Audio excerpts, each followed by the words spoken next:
రాష్ట్ర ఉప ముఖ్యమంత్రి పవన్ కళ్యాణ్ గారు కోనసీమలో కొబ్బరి తోటలు నాశనం అవుతుంటే వాటిని పరిశీలించడానికి వెళ్ళారు.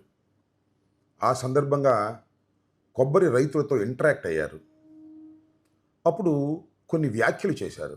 సరే, జగన్మోహన్ రెడ్డి గారి వల్లే ఈ తోటలన్నీ నాశనం అయిపోతున్నాయి అనేటువంటి భావన తీసుకురావడానికి ప్రయత్నం చేసి విఫలమయ్యారు. అది ఒక అంశం. రెండో అంశం ఏంటంటే, శాస్త్రీయంగా పరిశీలించుకోకుండా నోరు జారారు. కోనసీమ పచ్చగా ఉంటుందని, ఆ పచ్చదనాన్ని చూసే తెలంగాణ వాళ్ళ దిష్టి తగిలిందని, ఆ దిష్టి తగలటంతో పాటు అసలు తెలంగాణ విడిపోవడానికి కోనసీమ పచ్చదనమే కారణమని ఒక అసందర్భ వ్యాఖ్య చేశారు. ఈ వ్యాఖ్యలు చేసిన మరుసటి రోజునే నేను ప్రెస్ మీట్లో కూడా చెప్పాను మాటల సందర్భంలో. దారైపోయే బండ నా నెత్తిన బడు అన్నట్టుగా అనవసరమైన పిచ్చి వ్యాఖ్యలు పవన్ కళ్యాణ్ గారు చేసుకున్నారనేది కూడా నేను ఇమీడియట్గా చెప్పాను. ఆ తర్వాత తెలంగాణలో ఉన్న బీఆర్ఎస్ దీన్ని అందిపుచ్చుకొని పవన్ కళ్యాణ్ గారి మీద విమర్శ గుప్పించింది. తర్వాత కొన్ని రోజులకి కాంగ్రెస్ పార్టీ అందుకుంది. కాంగ్రెస్ పార్టీ బీఆర్ఎస్ కూడా ఇద్దరు తెలంగాణ మీద ప్రేమను చూపించటం కోసమో లేక పవన్ కళ్యాణ్ గారి మీద ఉన్న కక్షతోనో విచ్చలవిడిగా తిట్టే కార్యక్రమానికి పాల్పడ్డారు. చిలికి చిలికి గాలివాన్ అయింది. గాలివాన్ అయిన తర్వాత అసలు పవన్ కళ్యాణ్ గారి సినిమాలు ఎట్లా ఆడతాయో చూస్తామన్నారు. అసలు పవన్ కళ్యాణ్ గారు అసలు ఇక్కడ హైదరాబాద్ ఎట్లా వస్తారో చూస్తామన్నారు. అసలు హైదరాబాద్ నుంచి పవన్ కళ్యాణ్ గారిని తరిమి కొడతాము అని కూడా అన్నారు. ఆ తరువాత గత్యంతరం లేని పరిస్థితుల్లో పవన్ కళ్యాణ్ గారి పార్టీ ఒక లెటర్ విడుదల చేసింది. ఆ లెటర్ ఏంటో చూడండి. మాటలు వక్రీకరించవద్దు. రాజోలు నియోజకవర్గంలో ఉప ముఖ్యమంత్రి శ్రీ పవన్ కళ్యాణ్ గారు పర్యటించిన సందర్భంలో రైతులతో ముట్టటిస్తూ చెప్పిన మాటలు వక్రీకరిస్తున్నారు. ఇరు రాష్ట్రాల మధ్య సౌహృద్భావ వాతావరణం నెలకొన్న క్రమంలో ఆ మాటలు వర్గీకరించవద్దు.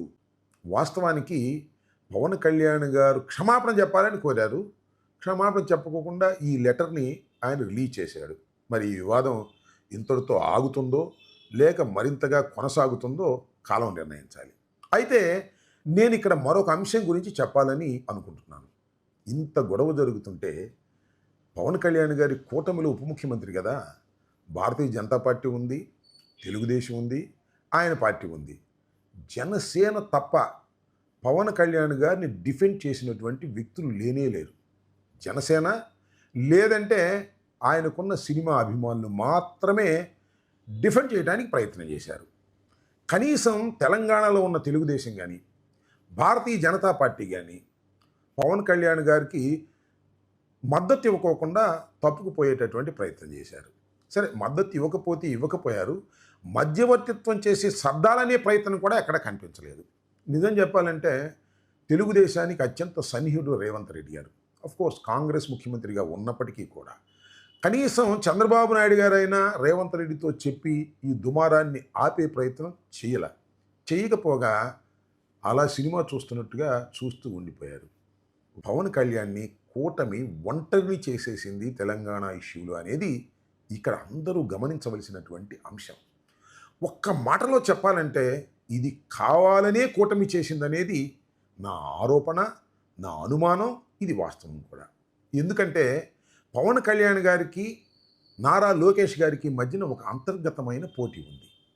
ఈ అంతర్గతమైన పోటీలో పవన్ కళ్యాణ్ గారిని ఎంతగా కిందకు తొక్కగలిగితే అంతగా నారా లోకేష్ పైకి వస్తాడు అనేటువంటి ఒక అంతర్లీనమైన భావనతో వారు పనిచేస్తున్నారు అనేది వాస్తవం.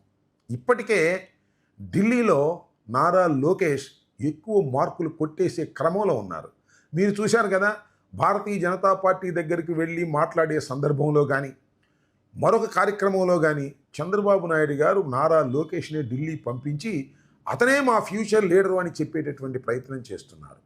ఇలాంటి సందర్భంలో ఖచ్చితంగా ముందుగా తొక్కవలసింది పవన్ కళ్యాణ్ని అనేది తెలుగుదేశం నిర్ణయించుకున్నదనేది వాస్తవం. ఈ వాస్తవాన్ని గమనించడం లేదు ఎవరు. కనీసం తెలుగుదేశంలో ఒక్కరు కాకపోతే ఒక్కరైనా తెలంగాణలో స్పందించలా, ఈ రాష్ట్రం నుంచి కూడా స్పందించలా, కూటమి కూడా స్పందించలా. ఇవన్నీ చూస్తుంటే అర్థం కావడం లేదా అనేది నా ప్రశ్న. అంటే పవన్ కళ్యాణ్ గారిని ఒంటరిగా చేసేయాలనేది వారు నిర్ణయించుకున్నటువంటి అంశం. పవన్ కళ్యాణ్ గారు నారా లోకేష్కు అడ్డం కాబట్టి ఆయన సైజును తగ్గించాలని కూటమి, ముఖ్యంగా తెలుగుదేశం పార్టీ భావిస్తున్నది. నిజంగా పవన్ కళ్యాణ్ గారు ఇంతకుముందు చేసినటువంటి కార్యక్రమం, చంద్రబాబు నాయుడు జైల్లో ఉన్నప్పుడు ఎంతగా గర్జించాడు. ఒక్క మాటలో చెప్పాలంటే ఇవాళ చంద్రబాబు నాయుడు గారు అధికారంలో ఉన్నాడు అంటే దానికి పవన్ కళ్యాణే కారణమనేది చాలా వాస్తవమైనటువంటి అంశం. అలాంటి పవన్ కళ్యాణ్ని కుమారుడి కోసం పలుచన చేసే కార్యక్రమం, తొక్కే కార్యక్రమం చేస్తున్నారు. గమనించండి. ఇది నిజం, ఇది వాస్తవం, ఇది సత్యం.